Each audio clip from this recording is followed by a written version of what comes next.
হরি বল। তো এখন আমরা শ্রী শ্রীমৎ গৌরাঙ্গ প্রেম স্বামী মহারাজকে প্রার্থনা করছি গুরু মহারাজের শ্রদ্ধাঞ্জলি জ্ঞাপন করার জন্য। উনি গুরু মহারাজের একজন অত্যন্ত বরিষ্ঠ এবং জ্যেষ্ঠ সন্ন্যাসী শিষ্য, এবং ওনার বিশাল দায়িত্ব ভারত, বাংলাদেশ এবং বিভিন্ন ভারতের রাজ্যে প্রচারের দায়িত্বে রয়েছেন। মহারাজের কাছে অনুরোধ করছি তার শ্রদ্ধাঞ্জলি দেওয়ার জন্য।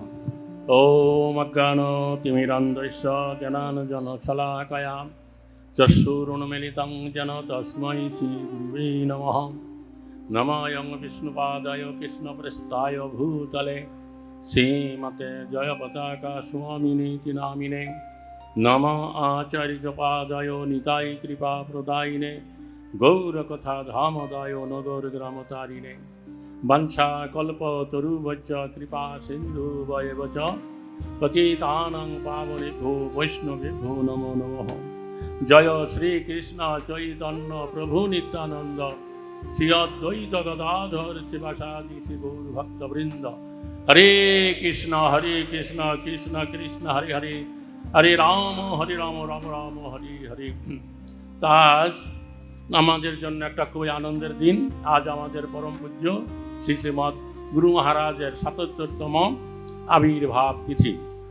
তো গতকাল এখানে এই অধিবাস অনুষ্ঠানে যে সমস্ত চিকিৎসক ডাক্তারগণ গুরু মহারাজের দেখাশোনা করে আছেন গুরু মহারাজ অসুস্থতার পরবর্তীকাল থেকে, তো তাদের অভিজ্ঞতার কথা বর্ণনা করছিলেন।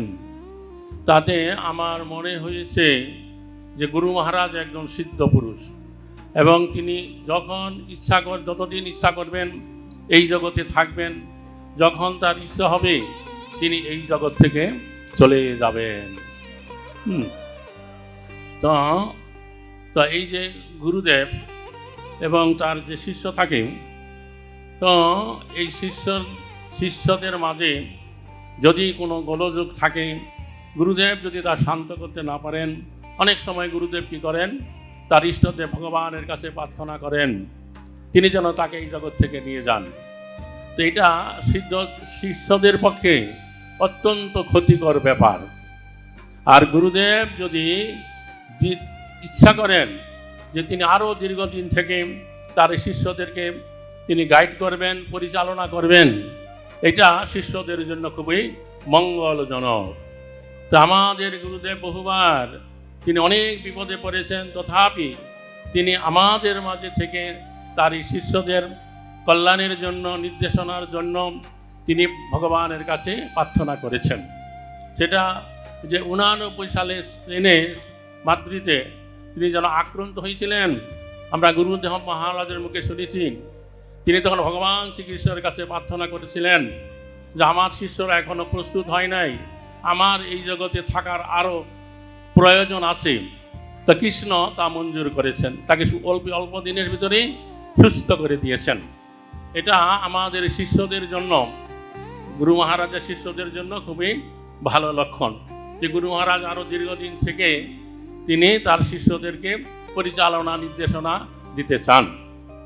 আর একটা কথা হচ্ছে যে গুরু মহারাজ আমাকে এই নামহট্ট প্রচার যখন শুরু হয়, হরে কৃষ্ণ, তখন আমি এই নামহট্ট প্রচারে যোগদান করি। তো তখন আমি একটা ব্যাপার লক্ষ্য করেছিলাম যে আমাদের এই ইস্কনের অনেক ভক্তরাই এই নামহট্ট প্রচারের যে কী গুরুত্ব সেটা তারা বুঝতে পারতো না। তারা ভাবতো এই গ্রামে গ্রামে গিয়ে প্রচার করে কী লাভ, এইভাবে প্রচার করে কোনো অর্থ তারা আমাদের মন্দিরের জন্য নিয়ে আসছে না, তাই তারা এটাকে খুব একটা কেয়ার করতো না। তখন আমি এক সময় গুরু মহারাজের কাছে গেলাম, গিয়ে বললেন, গুরু মহারাজ যে এই নামহট্ট প্রচারটাকে কেউ তেমন কেয়ার করছে না। এই কথা শোনা মাত্র গুরু মহারাজ বললেন যে কেউ কেয়ার করুক বা না করুক, আমি কিন্তু কেয়ার করি। হ্যাঁ, এবং তিনি উদাহরণ দিলেন, দেখো ছিল প্রভুপাদ এই মায়াপুরের জমি সংগ্রহ করবার পরে তিনি যখন ভক্তদের কাছে ঘোষণা করলেন যে এই মায়াপুর হবে এই আন্তর্জাতিক কৃষ্ণ ভাবনামৃত সংঘের প্রধান কেন্দ্র, হেডকোয়ার্টার, তখন প্রভুপাদের শিষ্যরা যারা ইউরোপ এবং আমেরিকা থেকে এসেছিলেন তারা এই মায়াপুরের গুরুত্ব তারা বুঝতে পারতো না। তারা বলতো যে পৃথিবীর একটা আননোন প্লেস এই মায়াপুর, শহর থেকে, এয়ারপোর্ট থেকে অনেক দূরে, এইখানে কেন আমাদের আন্তর্জাতিক কৃষ্ণ ভাবনামৃত সংঘের প্রধান কেন্দ্র হবে।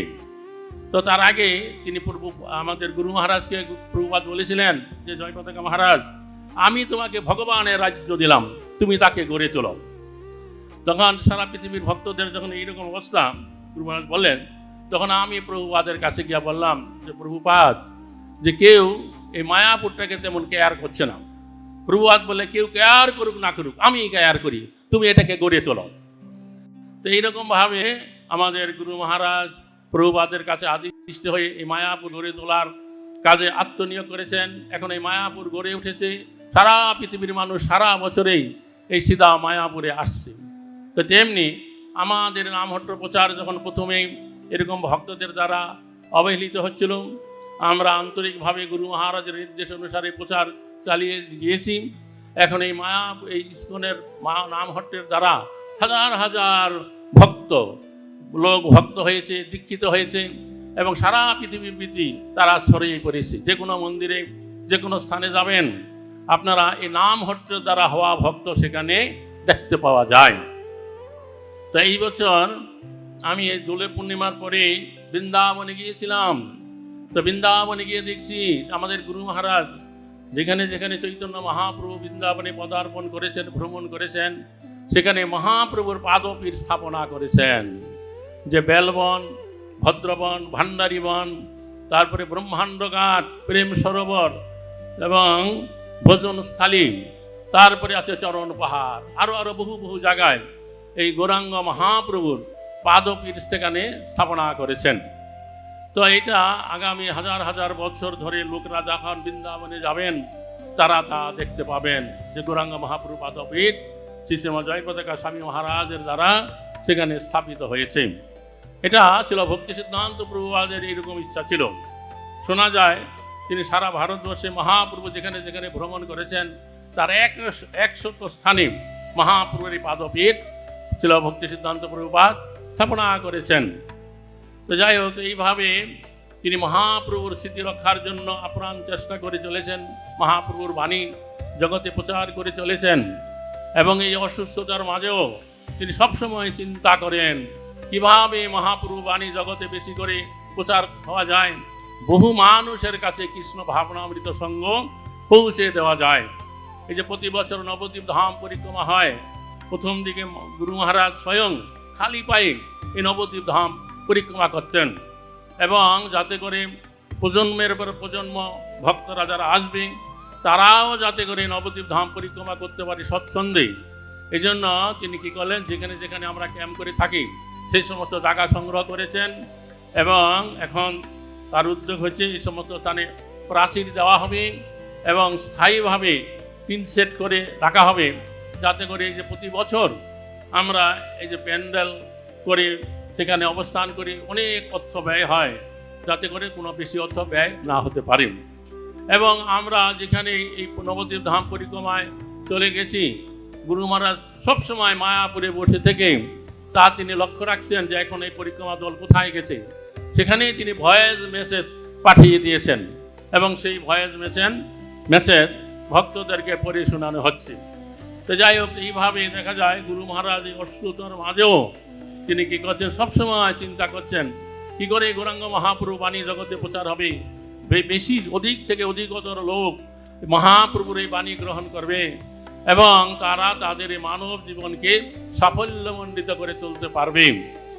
তারপরে আমরা যখন প্রথম এই যে প্যান্ডেল প্রোগ্রাম করতাম, প্রথম আমরা উত্তরবঙ্গে প্যান্ডেল প্রোগ্রামে যেতাম, তো প্রতি বছরই গুরু মহারাজ আমাদের জন্য 10-12 দিন সময় তিনি দিতেন, তিনি স্বয়ং সেখানে উপস্থিত থেকে সেই প্যান্ডেল প্রোগ্রাম পরিচালনা করতেন এবং কিভাবে আমরা আরও বেশি মানুষের কাছে নামহট্ট প্রচার করতে পারি তদ বিষয়ে আমাদের উপদেশ নির্দেশনা দিতেন। তারপরে কি হলো, গুরু মহারাজ যখন প্রথম দিকে আমরা যখন গুরু মহারাজের সান্নিধ্যে যেতাম তখন গুরু মহারাজ সবসময় আমার সাথে হাস্য পরিহাস করে কথা বলতেন। তো অসুস্থতার পরে আর সেই ব্যাপারটা আর হচ্ছে না।